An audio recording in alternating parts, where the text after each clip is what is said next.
When I accepted to give this presentation, I thought, well, this is going to be easy, you know, because you always think at the herd level. But then as I was working on the presentation, I thought it was more challenging than what I anticipated. So bear with me, and I hope at the end of the session we have opportunity for discussion. So what I was asked to do is to talk about herd plans and try to see how to execute them at the regional level. So what I want to just touch briefly is what are they, why do we need them, talk a bit about the individual herd plans, and then how to escalate those to area regional control programs, and as well a bit about whether we have the tools and what is missing. So we've seen, Laura presented very well the steps, all the things that you have to do, the homework you have to do to get a program, all the preparation stages to get a program going. However, it feels like all the programs get stalled to just getting it done. There is a point in any eradication program in which there will be a time where all the herds will need a plan outlining what activities they need to conduct to take in that case, the area or the farm PRRS negative. So, and I think it's very important to acknowledge that and then to actually put those plans in writing. So why do we need them? Certainly we need them for communication. We saw that as well from the previous presentations, communication and getting the message out and getting everybody up to speed with what's happening is critical. So the herd plans are a tool to get that done, communication. At the same time, and to me a herd plan is a document either in the form of a web page or a document in which people agrees to the same steps that they will, that has to happen or the actions.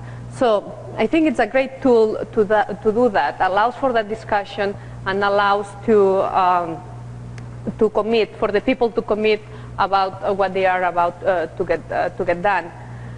And as well to understand what is required, but as well a very important point is to identify what the limitations for that area or for that herd are.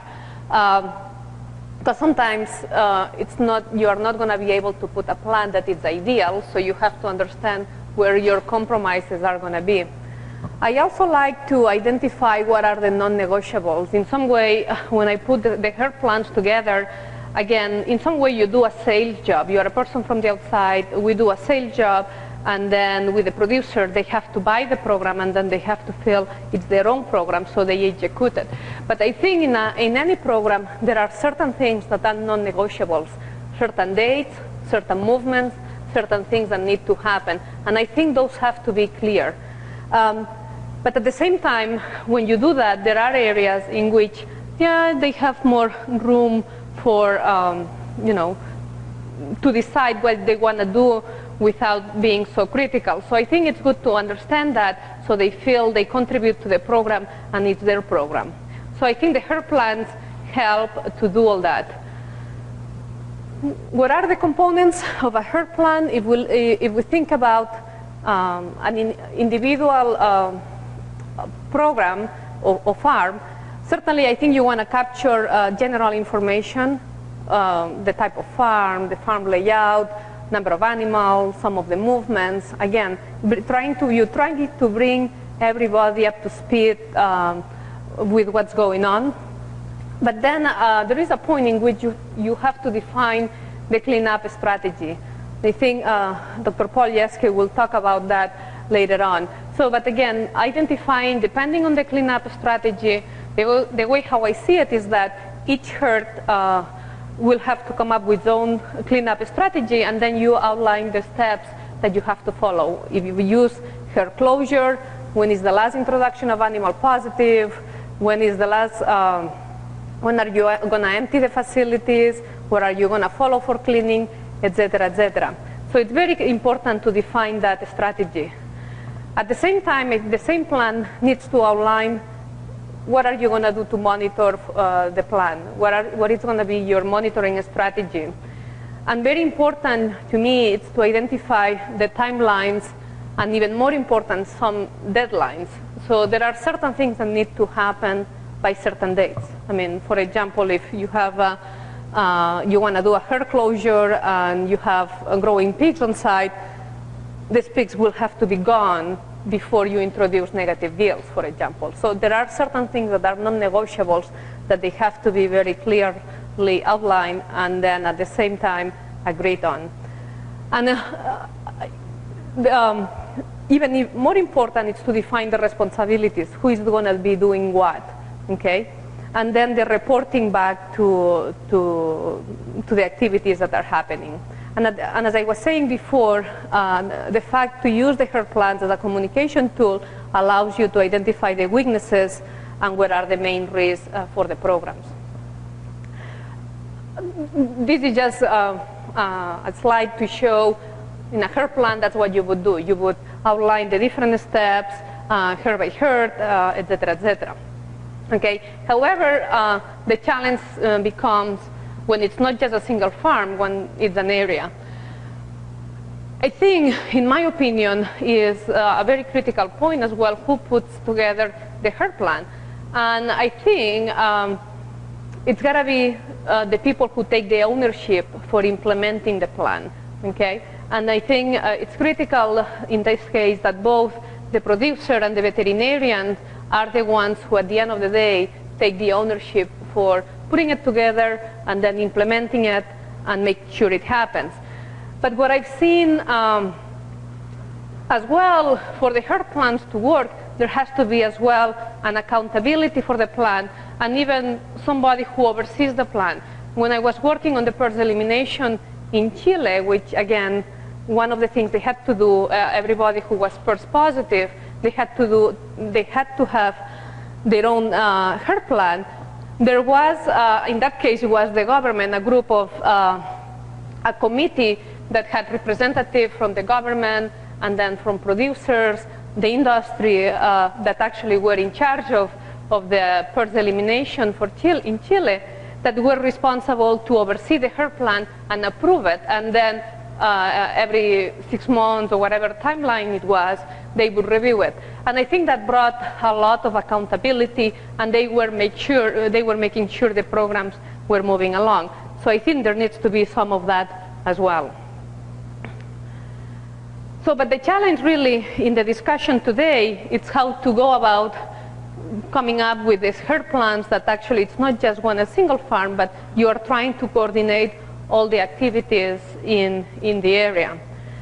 So, and some of these things that you need to know to build the herd plans at the regional level, there's been already discussion and there will be more discussion going forward today, but you certainly need to know what sort of animals you have in the area, the facilities, what sort of flows.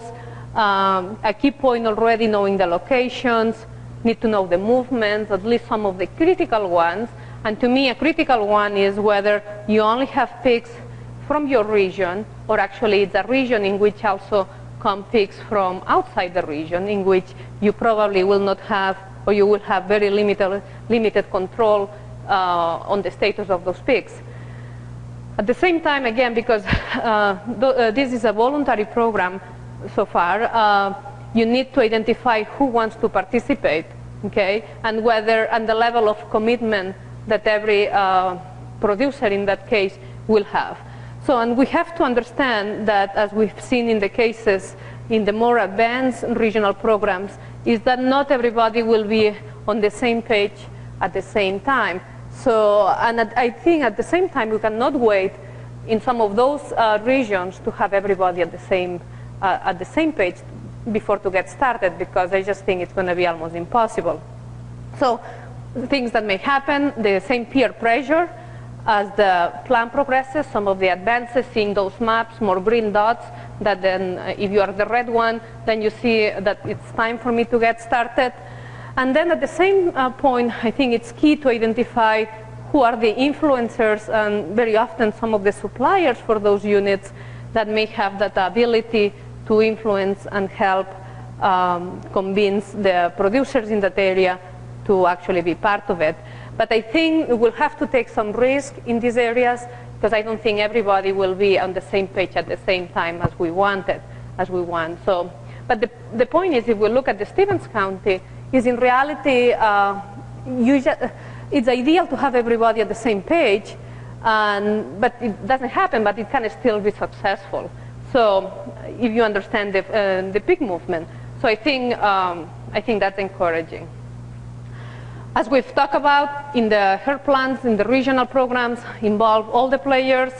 I'm a strong believer that it needs to be driven locally. It cannot be driven from the outside. The outside, some of us can help facilitate some of the communication, if you will, but really it's the local leadership who drives these programs, establish the priorities. It needs a lot of coordination of activities, again, trying to identify those timelines or those activities that have to happen.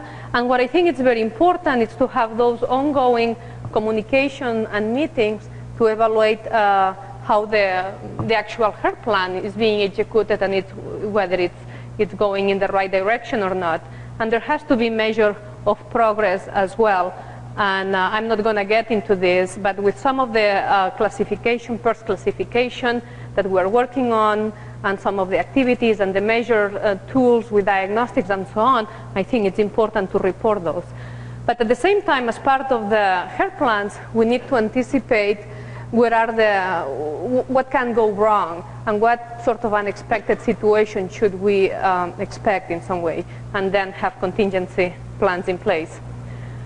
I think the key points when you will look at the regional level, it's try to identify or define where the sow herds are. So there will have to be herd plans specific for sow herds, then the growing pigs within the area, pigs from the outside the area, and then what are the points of the common infrastructure within that area. I think to me those are the 4 points that in some way need to be addressed as part of the regional plan. So each of them will require a different strategy, but they need to be coordinated.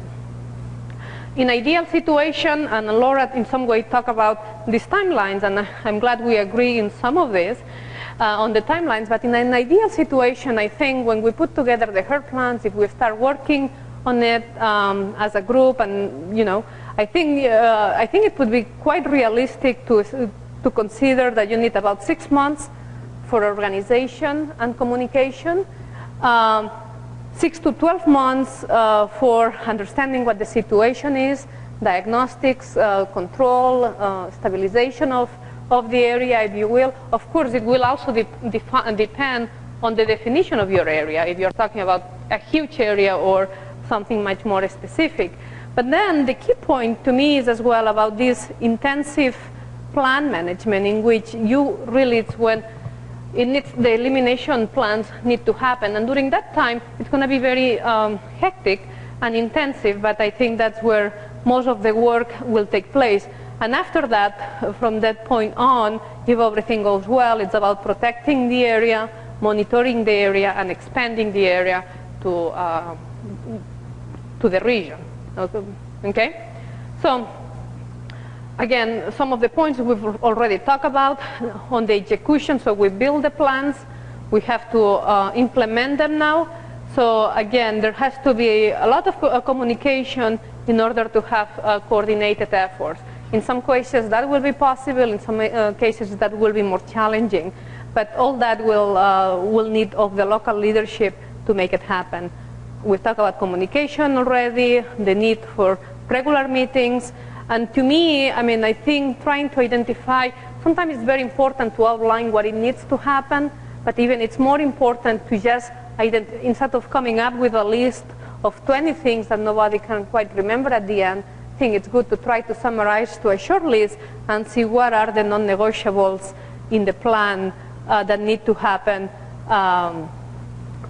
at certain times. But at the same time, I do like to leave some room for operation on the individual HERP plans, so the producer feels they actually are driving it, and it's their decision when it happens. Okay, and of course some of this will happen for each HERP regional plan. I'm not going to talk about this because this will cover in later presentation, but it's very important that we all speak the same language when we talk about the activities and the status of the herds within a region. We need common measures of reporting, and Bob did a nice job summarizing in a table a way to report the success, and there needs to be transparency and accountability. So we know as a summary that implementing the herd plans is not going to be easy. It's not going to be perfect in every single step. However, it's important to have them in place, have them in writing. It's a great tool, I think, that helps with the communication. It helps to get the buy-in from the producers and with the coordination. It certainly will require successes and build on those successes and willingness to do things differently. And then, again, requires specific plans and accountability, and that will help to have contingency plans in place. So we need to anticipate those.